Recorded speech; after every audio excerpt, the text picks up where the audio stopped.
شاندن امریکا جبو روج آوای کرسانه و با کور روجلات سوری نیکولا گرینگر به انکسه و به ریو بری خسر را جویا ایرو جویا یعنی بری دمکی ایرو دمجمیر دو پشتی نیورو شاندن امریکی سردان اوفیسا انکسه لقامش لوکرو به دسته سروکتی انجمن را جویا شاندن اندام دسته سروکتی انکسه سلیمان اوسو قد جوینه دا باشتار بو جرو داورا گوت ده جوینه دا وان بحثا روشا روژ آوای کردستانه و تهدید ترکیه لسر روژ آوا و نیزگبونا حکومت سوری و ترکیه کرنه سلیمان اوسو دو بیجه شاندر امریکی تکس کریه که اولدجی در باسبونا بجایی یا ترکیه نه پشتی جوینه به انجمن را شاندر امریکا سردانا اوفیسا دسته پیوندی دروا یا ریوبری خوصر کر و لگل هفسروکه وی بدران چیا کرد و جیگری وی فنرگعید جویا. ده جوینه دا روشا سوریه بگشتی نزدیکبونا ترکیه و سوریه تهدید ترکیه لسر روژ آوای کردستان شر دجی داعشه و بردوانبونا گرتنا دریه الکوچر ریه سینوری هاتن گوتو بیش کرن. فیصل یوسف اندام دسته سروکتیا انا کسی کد جوینا لگل نونر امریکا دا بشتار بو یشقامش لون لگل منه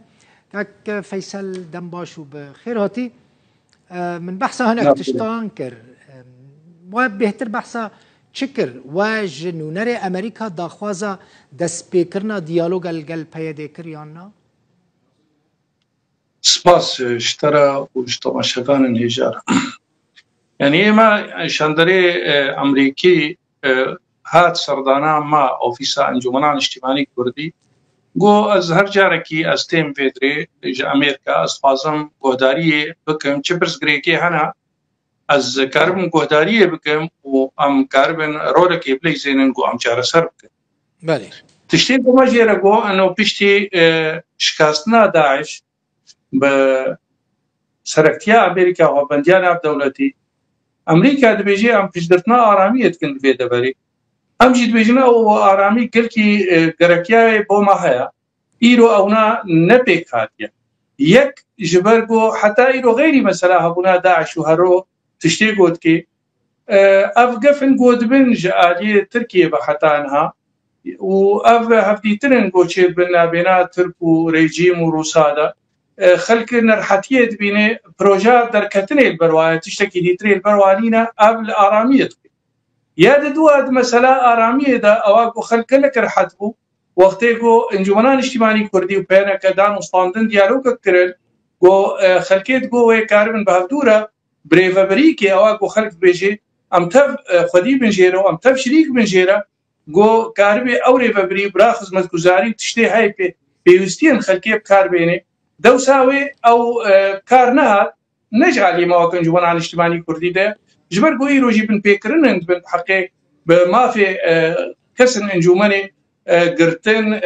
البيشا دركتنا انجومني وبشغيري و دركبن كردستاني يعني دركبن جهندي تري قرتينا غيري ولو مسألة وضعي آبوري خلقي وضعك قلق خرابة أواقو لازمها قر آريكاري بين رينين البيشا خلقي جبرقو ورقا سوري روج هر ساعات أكيد كفي تشتكتي لنا ما دبي وناريكاري يمكن بقاسي وينا يعني ام هيفيكت كان رولك امريكانا جولو بهتر جو بشكرتنا خلكي بيكره اوي يعني برسمي قودان انه ايه ما يعني وقت بيجي امجي خوازن جواب برسنچه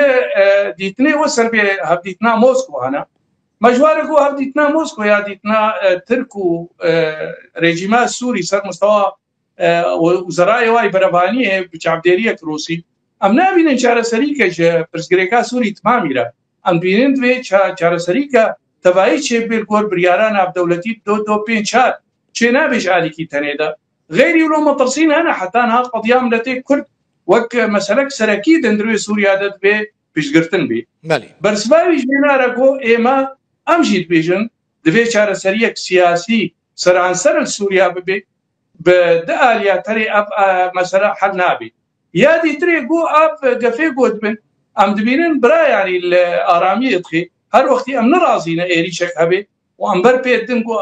تكليه مدى ام كاربن في مساله چاره سركن جو ت ايري شينه بن واب قبل سكنن جو رحتيل جم خلكي شيء باشا وبحثا مثلا ديالوج كاك فيصل ببورين ديالوج يعني تو إشارات هنا كو ديالوجك دنافرا واو يعني دانو ستاندن جارة كدن دنافرا واو آلي دن دا دست يعني أوج آلي ما دهات ما جو إما أو ديالوج ما دي تشتكي قلق باش وشند هاي فيكو ما كرنو عم قريبون بكنا قلق تشتا هي أو تجمع سركنا أو يكو ما بهدورة أري كريد سر كعبديريا ووك أمريكان وعم بردوا من أواكو جارك ديتري بدانو ستاندن نابينا ما وبرز مظلوم ده ما وثيقك مذكر بوجارك دي ام دانو ستاندنا بقرن بن بيكرن واواكو شش خال دائما ما قلتنا قو ايه ماشي ام سرويت شغلن هي حتانها او بنقاكو ام ببينن ام سر ابابك او بن يعني او بنقه شي ببي ام دبينن تشتك سركه وعميل سر بشغلن ليه حتانها خويايا يعني تشتك بدس وابنا هاتيا مثلا درجيه سيمالكا مثلا قرتيا قو امير سر بشغلن قو يعني دفي جباتي تاني دا نكافية جباتي قلق يدريس كالبراستي دا نصطاننا موضوعات تشيبو ليه قلق جباتي دي تريدنا مودة في هبت وام كاربن هر تشتكي ام سربسر يعني لقور كون جفينة دا بشتار بو نونر امريكي تهيفي دانوا يعني تشتي ما شاندري امريكي فيهم كر يعني تشتي بروغرامي واوك امريكا الفيدي فيش قرتنا آرامية تخازن بكن تشتكي كو بهيري كو يعني الآرامية خي أو سرويت سكنن ليه تشتكي نيزيك كاربي يعني جمرة دابي نشاندان دمك نيزيك دا كو أميت ياروكي بقرينن كو يعني تشتكي كو أمسر نشغل انتنا جويجي ديالوج ودوي أم كاربن بيكات ما شركة بيري فبريبن أم دبينن شركاتيا ويري فبريه تشتك بيوستي بيها كو بيكات تمام تيدب لدمك نزيك براستي تشكينو ندانيشا بكرتي زحمت نبا يعني هنها نكارن تبيجي واج امريكان را بحثا درباسبونا سينور كري ناهو نكارن برحتي سينور بيشابور سيمال كرا درباسي في آلي ببن بچنو بين نا ابدا يعني ابدمك حتى ايرو نا يعني سركردا انجمانيرا وسياسي ويرا ريغرتيا نا حتى ايرو نا ممكن يعني دبي هونجي إذن بستينن دستوري أمريكي يعني واسطة ورا لازم نجيبوك هون ورن في أولي والله يعني ما أم دبينن أو درجة بري يعني وقت جنابي سروق بكر شركات يا ما هرد آلية اللي جيم قابنية إيرو قرتيا أو نه يعني مثلا دستور أمريكا درك دستور شعالية مدبي لآلية دي ولو كريا وقت قام دنجي خد دردخن يعني أمريكا وغير أمريكا رجو أم بيجن ريبا بريك براغو بيكات مان تيدا ما بيخبر وتيدا شريك بنج بوغو ام كاربن برجوان ملتي ختمامي باريس نه انجمانيت بله قالك سباس فيصل يوسف اندامي دستيا سروكتيا انا كسج قامشلو ميواني بباي